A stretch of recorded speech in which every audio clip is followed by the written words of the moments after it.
잠언서 6장 20절에서 35절까지의 말씀입니다. 잠언 6장 20절에서 35절의 말씀을 보겠습니다. 구약 916페이지 함께 한 목소리로 읽겠습니다.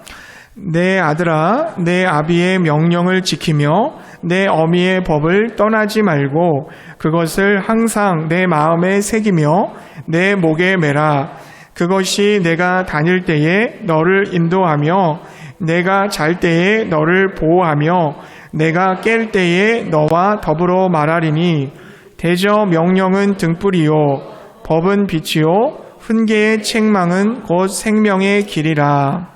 이것이 너를 지켜 악한 여인에게 이방 여인의 혀로 호리는 말에 빠지지 않게 하리라. 내 마음에 그의 아름다움을 탐하지 말며 그 눈꺼풀에 홀리지 말라. 음료로 말미암아 사람이 한 조각 떡만 남게 됨이며 음란한 여인은 귀한 생명을 사냥함이니라. 사람이 불을 품에 품고서야 어찌 그의 옷이 타지 않겠으며 사람이 숯불을 밟고서야 어찌 그의 발이 되지 아니하겠느냐. 통관하는 자도 이와 같을 것이라. 그를 만지는 자마다 별을 면하지 못하리라. 도둑이 만일 줄일 때에 배를 채우려고 도둑질하며 들키면 7배를 갚아야 하리니 심지어 자기 집에 있는 것을 다 내주게 되리라. 여인과 간음하는 자는 무지한 자라. 이것을 행하는 자는 자기의 영혼을 망하게 하며 상함과 능욕을 받고 부끄러움을 씻을 수 없게 되나니 남편이 투기로 분노하여 원수 갚는 날에 용서하지 아니하고 어떤 보상도 받지 아니하며 많은 선물을 줄지라도 듣지 아니하리라. 아멘. 할렐루야. 주님께서 여러분을 사랑하시고요. 우리와 동행해 주시며 오늘 이 시간에도 우리에게 말씀하시고 하나님께서 영광 받으실 줄 믿습니다. 오늘 말씀의 제목은요. 유혹으로부터 가정을 지키라. 유혹으로부터 가정을 지키라입니다. 가정이란 하나님께서 인간에게 주신 첫 번째 공동체로서 복을 누리며 복을 나누는 그런 공동체입니다. 또한 이 사회의 가장 기본적인 질서라고도 할 수 있습니다. 그런데 이 가정이 가지고 있는 본래 의미가 점차적으로 변질되어 가고 있는 느낌을 우리가 부인할 수가 없습니다. 장차 우리 사회에서 가정이 어떻게 변할 것인가를 예측해 본다면 가히 낙관적이라고 하기보다는 비관적인 쪽으로 말할 수밖에 없습니다. 왜냐하면 요즘 급속도로 변화되는 사회 구조 속에서 가정에 대한 위기감이 그 어느 때보다도 크기 때문에 그렇습니다. 현재 우리나라는 결혼하지 않는 남녀가 늘어나고 있습니다. 또한 결혼 정년기, 그 결혼 연령도 높아지고 있어요. 출산율이요, 가장 최하죠.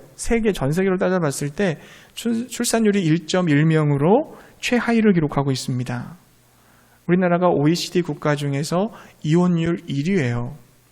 그리고 자살률도 OECD 국가 중 1위입니다.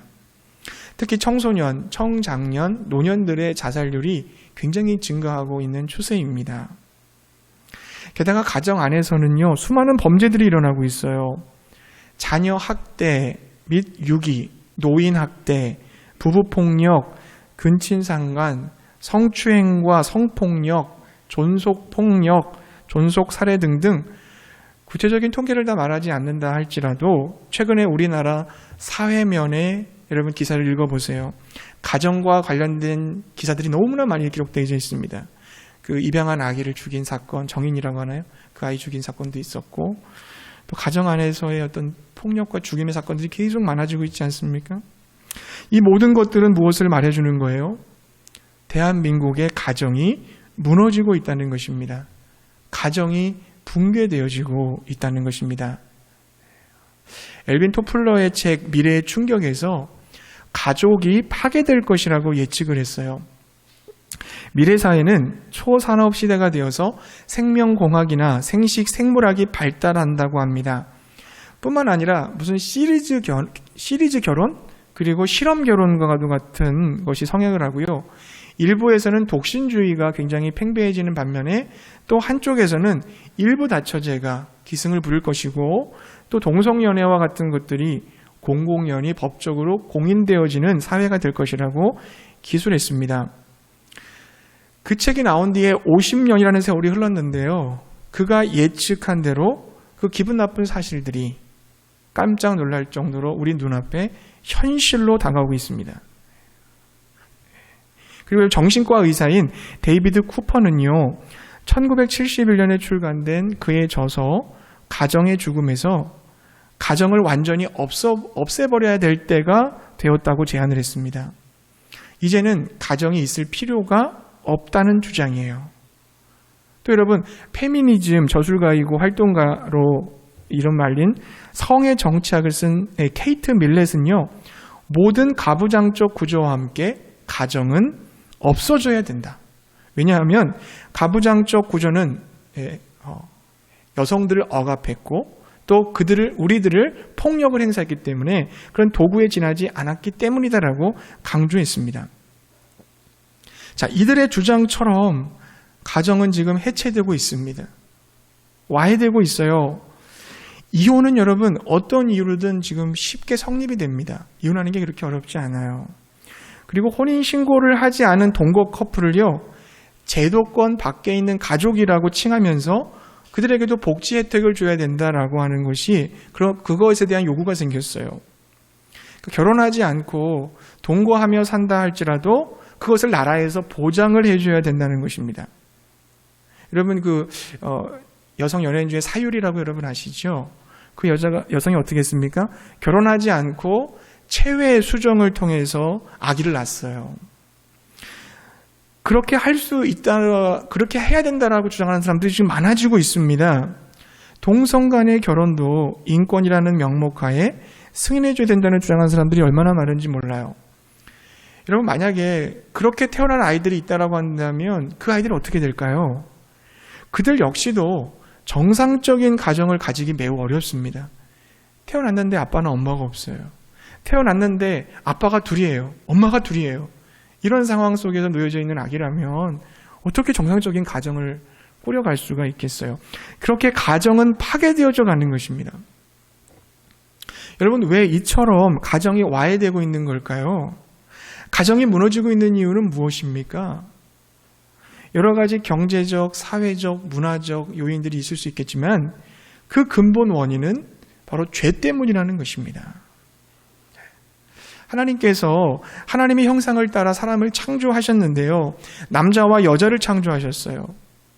그리고 그 둘이 하나가 되어 부부가 되어서 그리고 가정을 이루게 하셨습니다. 하나님은 가정을 이룬 아담과 하와에게 뭐라고 말씀하셨습니까?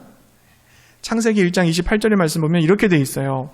하나님이 그들에게 복을 주시며 하나님이 그들에게 이르시되 생육하고 번성하여 땅에 충만하라, 땅을 정복하라, 바다의 물고기와 하늘의 새와 땅에 움직이는 모든 생물을 다스리라 하시니라. 아멘.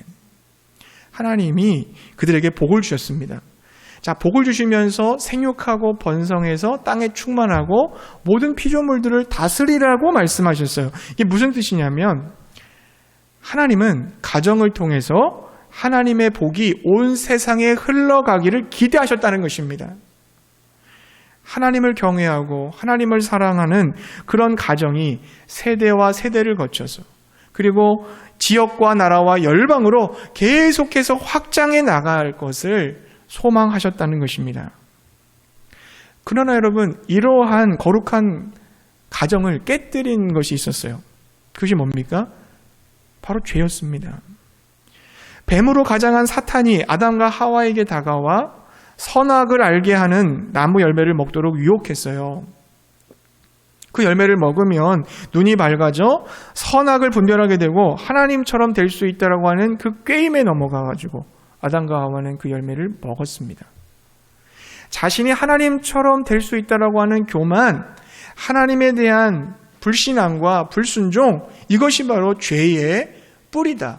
죄의 본질이다라고 볼 수 있습니다. 그 결과 어떻게 됐어요? 아담이 하와를 볼 때 내 뼈 중에 뼈요 내 살 중에 살이다라고 하며 사랑으로 연합되었었던 그 관계가 너 때문이라고, 너 때문에 이렇게 망하게 된 거라고, 엉망이 되었다고 서로 증오하고 미워하면서 그 관계가 깨어져 버리고 말았습니다. 또한 여러분, 하나님으로 도망쳤잖아요. 그들의 마음에는 불안과 염려와 그리고 두려움으로 사로잡히고 말았습니다. 여자에게는 해산하는 고통이 더해지게 됐고 남자에게는 노동의 수고가 더해졌어요. 그들은 모두 흙으로 돌아가 죽음에 이르게 되었습니다. 가정을 파괴시킨 것이 죄인데요. 이 죄를 짓도록 부추긴 장본인이 누구예요? 바로 사탄입니다. 사탄은 지금도 가정을 없애고 붕괴시키려고 유혹의 손길을 뻗치고 있습니다. 여러분, 미국에서는요, 이 사탄교가 있다는 거 아세요? 사탄교가요, 정식으로 성립된 것은 미국 공립학교에서 기도와 성경적인 교육이 빠지고 난 3년 뒤에 1966년경이었다고 합니다.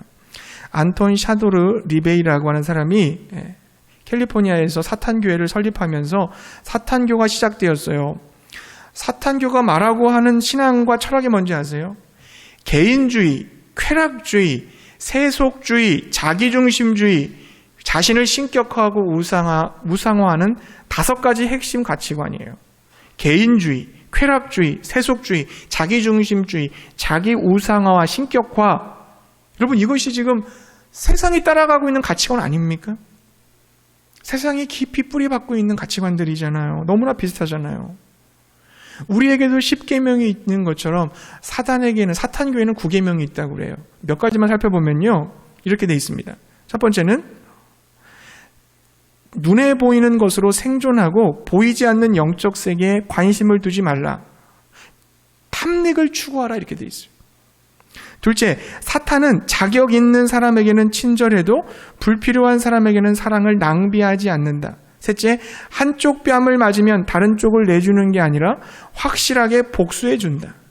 넷째, 사람은 단지 동물 중 하나일 뿐임을 가르친다. 사람은 동물보다 잘난 것이 없으며 동물만도 못할 때가 많다. 그리고 다섯째, 사탄은 교회의 가장 친한 친구가 된다. 여러분, 사람이 동물입니까? 동물보다 잘난 것이 없고 동물만도 못합니까? 아니잖아요. 사람은 동물과 다릅니다. 사람은 하나님의 형상으로 창조되었어요. 그래서 사람을 보게 되면 어때요? 거기서 하나님의 인격을, 하나님의 성품을 알게 되고 만나게 되는 거죠. 사람이 동물을 다스려야지 사람과 동물을 똑같이 놓고 볼 수는 없는 겁니다. 근데 여러분, 사탄은요, 우리 사람이 동물이기 때문에 네가 원하는 대로 마음껏 해라 라고 선동을 해요. 네가 하고 싶은 거 해라. 네가 원하는 대로 하는 거, 그게 너를 행복을 위한 것이고 너를 위한 일이고 그게 바로 동물적인 본성이야. 이렇게 말한다는 거예요. 그렇게 말하면서 사람들을 타락의 늪으로 점점점 데리고 갑니다. 또 여러분, 동물을 사람보다 높이고 사람보다 동물의 권리를 더 중시하려고 그래요. 사람 위에 동물이 있다니까요. 사람을 해치면은 법의 심판을 받지 않고 오히려 동물을 해쳤을 때 심판을 받는 경우가 있어요, 여러분. 동물을 아끼고 보호해야 하겠지만 그 정도가 지나치면 곤란합니다. 이 모든 것에는 사탄의 속임수가 있다는 것을 우리가 알아야 돼요. 여러분, 그들의 계명 중에 보면요, 사탄이 교회의 가장 친구라고 하는 계명이 있다고 그랬잖아요. 이게 무슨 말일까요? 사탄이 교회 친구다. 여러분, 교회 안에 있는 목사나 성도들을 하나님의 사람이 아니라 종교인이 되도록 만들겠다는 겁니다. 그래, 교회는 왔다 갔다 해라. 예배는 드려라. 그러나 세상에서 그리스도인으로 살아가지는 말아라. 이런 거 아니겠어요? 그냥 무늬만 그리스도인, 껍데기 그리스도인, 주일만 성수하는 그리스도인이 되게 하는 것이 사탄의 전략이에요, 여러분. 그런 그리스도인들 아무리 많아봤자 세상에 영향력 못 줘요. 세상을 변화시킬 수가 없습니다. 그걸 알기 때문에 그렇게 선동하는 거죠. 요한계시록 18장 13절에 보면요, 사탄의 나라를 상징하는 바벨론이 세상 나라들로부터 사들인 것 중에 사람들의 영혼이 있다는 것을 여러분 아세요? 그 영혼들은 세상의 쾌락과 사치에 빠져가지고 사는 사람들이기도 하겠지만 그들 중에는 미지근한 종교인들, 세상과 짝하고 살아가는 가짜 그리스도인들도 포함되어 있다는 것을 여러분 기억하셔야 합니다.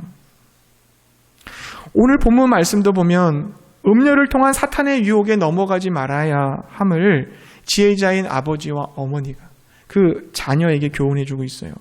사실 여러분 여기서 아버지와 어머니의 이름을 빌린 지혜 선생이 학생들에게 경계의 말을 하고 있는 것입니다. 우리에게 정해보면 뭐겠어요? 하나님께서 오늘 가정을 지켜야 될 우리들에게 말씀하고 계신 것이라는 겁니다. 여러분 26절을 말씀을 보세요. 거기 음녀라는 말이 나오는데요. 문자적으로 하면 창녀예요. 음란한 여인은 누구겠습니까? 음란한 여인은 남편이 있는 여자, 즉 유부녀를 가리킵니다. 자, 그의 아름다움을 탐하지 말며 그 눈꺼풀에 홀리지 말라고 그랬어요. 여기서 아름다움은 외적인 아름다움이에요. 관능미를 말하는 겁니다.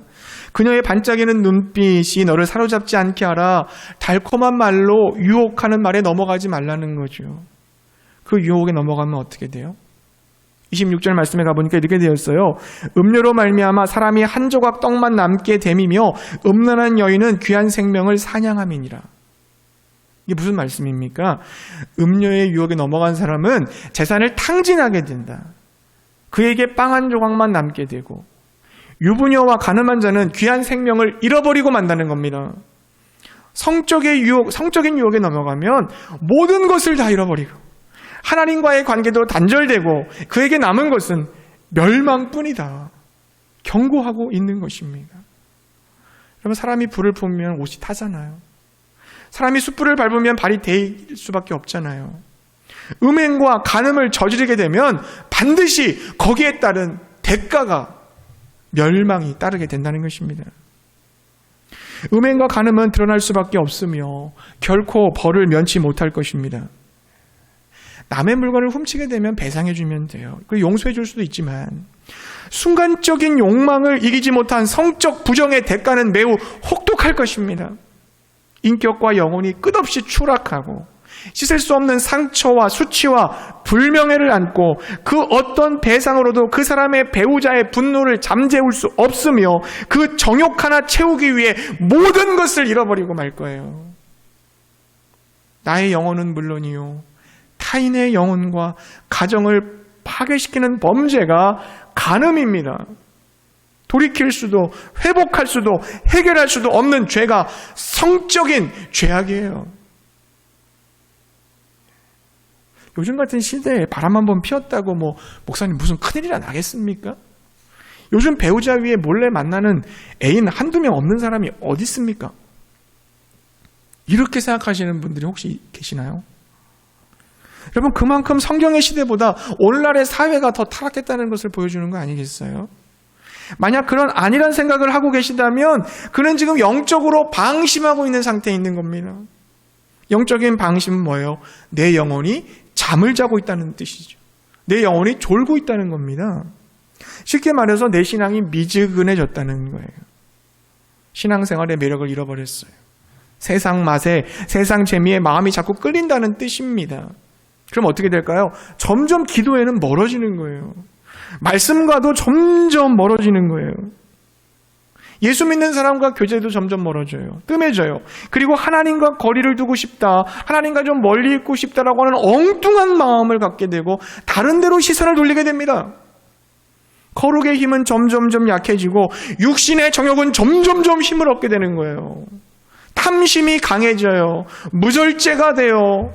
욕망에 사로잡혀 노예가 되어지고 맙니다. 여러분 코로나 시대에 우리가 지금 하나님과 멀어질 수밖에 없는 그런 구조적인 상황 가운데 놓여져 있잖아요. 우리가 하나님과 멀어지면 뭐랑 가까워지겠습니까? 내 육신의 정욕과 가까워지지 않겠어요? 요즘 사회가 여러분 얼마나 음란해졌습니까? 스마트폰만 켜는 순간, 컴퓨터만 켜는 순간 음란물에 수많은 사람들이 노출되어 있어요. 점점 포르노 사업이 증가하고 있습니다. 여러분, 포르노 사업으로 벌어들이는 수익이 어마어마하다고 하잖아요. 정부에서 이 포르노 회사들 좀 망하게 하면 안 됩니까? 그런 회사가 운영되는 것을 좀 막지 않습니까? 이렇게 의아할지 모르겠지만, 언론, 신문, 종교의 자유를 보장하는 헌법으로 포르노는 보호를 받고 있어요. 그러니까 우리 청소년들, 청년들이 다 거기에 중독되는 거예요. 우리 어른들이 다 거기에 빠져버리는 거예요. 이런 음란물에 중독된 분 혹시 여러분 중에 안 계세요? 배우자 외에 내가 몰래 다른 사람을 좀 만나고 있는 분 없습니까? 아니면 여러분 좀 내가 내 인생이 너무 나태해져가지고 기도도 멀리하고 말씀도 멀리하고 하나님과 점점 거리를 두고 있는 사람들 혹시 없습니까? 하나님께서 급하게 외치는 목소리를 들으세요.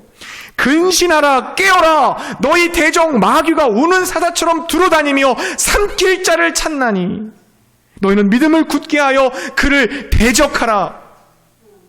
베드로전서 5장 8절 9절 말씀이에요. 하나님께서 방심하고 있는 자들을 위해서 외치시는 거예요.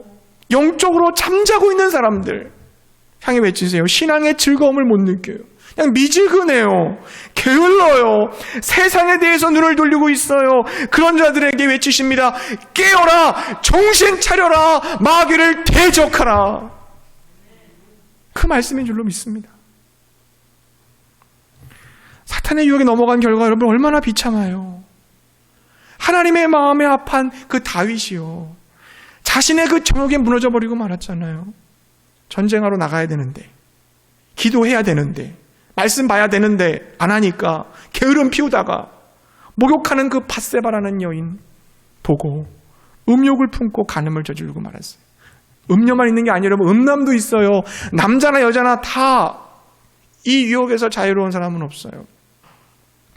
게다가 그 여인의 남편 우리아를 최전방에 내보내서 죽음으로 내몰았지 않습니까? 그 결과 다윗의 집안에 나단 선지자가 뭐라고 얘기했어요? 너희 집안에 칼이 떠나지 않을 것이다 그랬어요. 아들 압살롬이 반역을 했어요. 여러분, 아간도 물질의 눈이 어두워서 여리고성 전투 이후에 전리품 전멸하는 명령 어기고 자기가 좋아하는 그 전리품들 숨겨두었다가 아간과 그의 가족 전체가 다 돌에 맞아 죽고 말았습니다. 아나니아와 삽비라 탐욕에 사로잡혀 재산 다 팔았다고 거짓말하고 남겨놨다가 그 자리에서 즉사하고 말았어요. 가장 힘센 사람 삼손 어떻습니까? 들릴라라는 그 여인의 유혹에 넘어가서 머리가 밀리고 눈이 뽑히고 감옥에서 맷돌을 돌리는 소와 같은 신세가 되어버렸어요. 하나님도 떠나고 힘도 떠나버린 비참한 인생이 되고 말았습니다. 마찬가지로 우리도 유혹에 빠지게 되면 여러분 거룩의 머리가 밀리는 거예요. 거룩한 힘이 떠나가는 거예요. 두 눈이 뽑혀 영적인 장애인이 되는 거예요. 영적으로 분별하지 못하고 내가 지금 어떤 상황에 있는지를 모르는 거예요. 유혹에 져서 죄를 범하게 되면 우리 어깨에 무거운 그 멍에가 얹혀지는 겁니다. 밤낮 없이 우리의 영혼이 쉬지 못해 고통당하고 마는 거예요. 주변을 여러분 살펴보세요. 한 번의 실수로 눈이 뽑힌 사람들이 많지 않습니까? 한 번의 실수로 머리가 밀린 사람들이 있지 않아요? 한 번의 실수로 평생 무거운 짐을 지고 살아가는 사람들이 있지 않아요? 가정이 깨지고 자녀들이 고통을 당하고 헤매고 있어요. 몸은 병을 얻고 명예를 잃어버리고 재산을 날리고 사회로부터 냉대를 받고 결국은 앞날의 소망을 잃어버리고 마는 거예요. 한두 번의 유혹을 이기지 못해 망한 사람 한두 명이 아닙니다. 사랑하는 성도님들, 나를 파괴시키고 가정을 무너뜨리는 그 수많은 유혹은 여러분 달콤한 거예요. 아주 은밀한 겁니다. 나도 모르게 와서 나를 살짝 건드리는 거예요. 그게 유혹이에요, 여러분. 막 드러내놓고 하는 게 아니에요, 여러분. 유혹은. 그 유혹을 어떻게 이길 수 있을까요? 아까 아담과 하와의 죄로 인해 가정이 깨어졌다고 그랬잖아요. 하나님께서는 그 깨어진 가정을 회복시키기를 원하셨어요. 가장 아끼고 사랑하시는 예수 그리스도를 이 땅에 보내셨어요. 아담으로부터 시작한 그 모든 인류의 그 죄악을, 그 붉은 죄악을 예수님께서는 친히 십자가에 다 지시고 담당하셨어요. 죽으심으로 우리의 모든 죄를 용서해 주셨어요. 그리고 사흘 만에 부활하셨습니다. 이제 예수님을 구주와 주님으로 믿고 영접하는 사람들에게는 아담으로부터 온 죄가, 저주가, 그 모든 것에서부터 구원을 받게 되는 줄로 믿습니다. 너 때문이야, 너 때문에 이렇게 됐어 라고 하는 그 정죄의 손가락이 거두어지게 되는 거예요. 영생을 얻게 되는 거죠. 하나님과의 관계가 회복돼요. 하나님의 그 풍성하신 성품을 닮아가게 돼요. 알아가게 돼요. 배워가게 돼요. 하나님을 사랑하며 섬기게 되는 줄로 믿습니다. 또한 여러분, 이웃과의 관계도 회복되는 거예요. 하나님과의 관계가 회복돼야 이웃과의 관계가 회복되는 거예요. 여러분, 단추의 순서를 정확히 아셔야 돼요. 자, 가족을 바라보면 어떻게 됩니까? 이제는 너 때문이야, 너가 문제가 아니에요. 여러분, 내 뼈 중에 뼈요, 살 중에 살이라는 고백을 하게 되는 거예요. 교우들을 바라보면서, 여러분의 친구들을, 친척들을 바라보면서 너는 내 뼈 중에 뼈요, 살 중에 살이야, 이런 고백을 하게 되는 거예요. 이 고백이 무슨 고백입니까? 너와 나는 하나야, 이 얘기죠. 너는 곧 나야. 그래서 그 사람들, 그 영혼들 한 명 한 명을 보면서 하나님을 보게 되는 겁니다.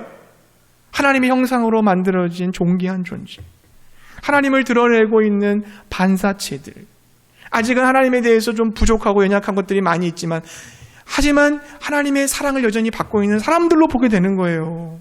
그들을 불쌍히 여기고 긍휼히 여기고, 그래서 너는 내 뼈 중에 뼈요, 살 중에 살이다라는 고백을 하게 되는 거예요. 우리 하나라는 얘기를 하게 되는 거예요. 사랑하게 되는 줄로 믿습니다.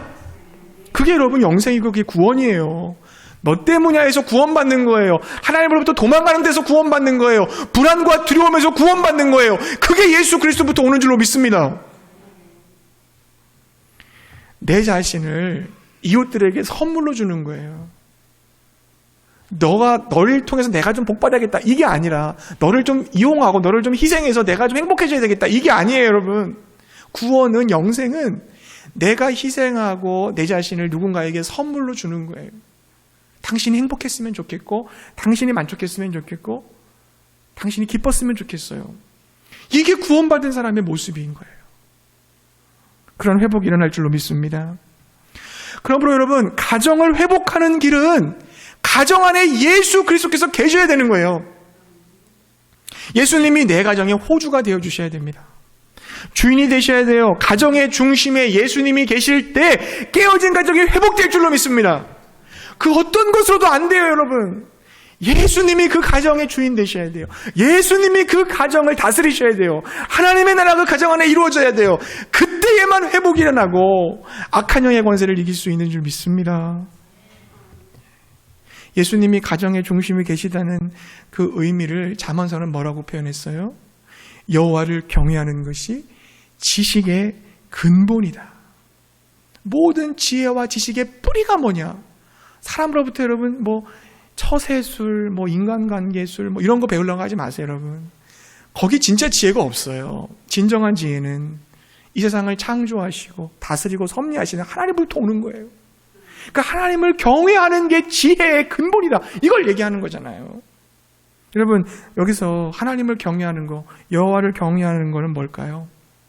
단지 하나님을 두려워하고 무서워하는 게 아닙니다. 하나님의 그 아름다우심과 크심과 위대하심 앞에 내가 얼마나 작고 보잘것없는 자인가를 깨닫고 그 하나님 앞에 겸손히 엎드리는 거, 이게 하나님 경외하는 거예요. 그렇다면 여러분, 하나님을 경외하는 가정, 예수님이 주인 되신 가정은 어떤 가정일까요? 하나님의 말씀을 붙드는 가정입니다. 오늘 말씀 한번 읽어보겠습니다. 우리 잠언서 6장 20절과 21절의 말씀을 함께 읽어볼게요. 20절, 21절 말씀 함께 읽겠습니다. 내 아들아, 내 아비의 명령을 지키며 내 어미의 법을 떠나지 말고 그것을 항상 내 마음에 새기며 내 목에 매라. 아멘. 명령과 법, 하나님의 말씀이에요. 하나님 말씀을 떠나지 말라고 그랬습니다. 떠나지 말라는 말은 무슨 말이냐면요, 말씀을 포기하지 말라는 말이에요. 여러분, 우리가 말씀을 믿고 순종하다 보면 어떤 일이 벌어져요? 내가 원하는 대로 일이 풀리지 않을 때가 있어요. 그냥 계속 막혀 있을 때가 있습니다. 그러나 그럴 때가 온다 할지라도 포기하지 마라. 멀리하지 마라. 끝까지 말씀을 붙들어야 된다. 포기하지 않고 끝까지 말씀 붙들 때 하나님이 책임져 주실 줄 믿습니다. 하나님의 말씀을 붙드는 것은 여기 또 그 이후 절 말씀 쭉 보면요. 말씀을 늘 마음에 새기고 목에 걸고서 어디를 갈 때든지 자고 일어날 때든지 늘 그것이 우리의 영혼에 영향을 미치게 해야 된다는 거죠. 왜냐하면 말씀은 방패처럼 악으로부터 우리를 보호해 주는 거예요. 등불과 빛처럼 우리 내면과 삶을 조명해 주시는 거죠. 등불이 돼서 내 내면을 조명해 주세요. 방패가 돼서 어둠의 권세 공격을 막아주세요. 생명과 지혜의 길로 우리를 인도해 가신다는 겁니다. 이와 같은 말씀은 우리를 바른 삶의 길로 이끄는 인도자, 보호자, 교사, 상담자, 위로자인 것입니다. 사랑하는 성도님들, 여러분의 가정을 한번 생각해 보세요. 여러분의 가정 어떻습니까? 말씀을 붙들고 있습니까? 하나님을 경외하는 가정인가요? 예수님을 주인으로 섬기고 있습니까? 성령님이 역사하실 때 즉각적으로 반응하고 움직이는 가정입니까? 여러분, 이 약한 시대에서, 이 약한 세대에서 우리를 흔드는 사탄의 유혹에서 나와 가정을 지킬 수 있는 유일한 길은 하나님밖에 없습니다. 하나님의 말씀밖에 없음을 믿으시기 바랍니다. 여러분께 저는 다시 한번 도전드리기 원해요. 가정의 달을 맞이해서 그렇게 많은 활동을 하는 것도 좋지만 가정의 달을 맞이해서 여러분 다시 한번 도전드리는 것은 가정 예배를 회복하시기 바랍니다. 혼자라도 가정에서 말씀을 붙들고 가족들을 위해 기도하시기 바랍니다.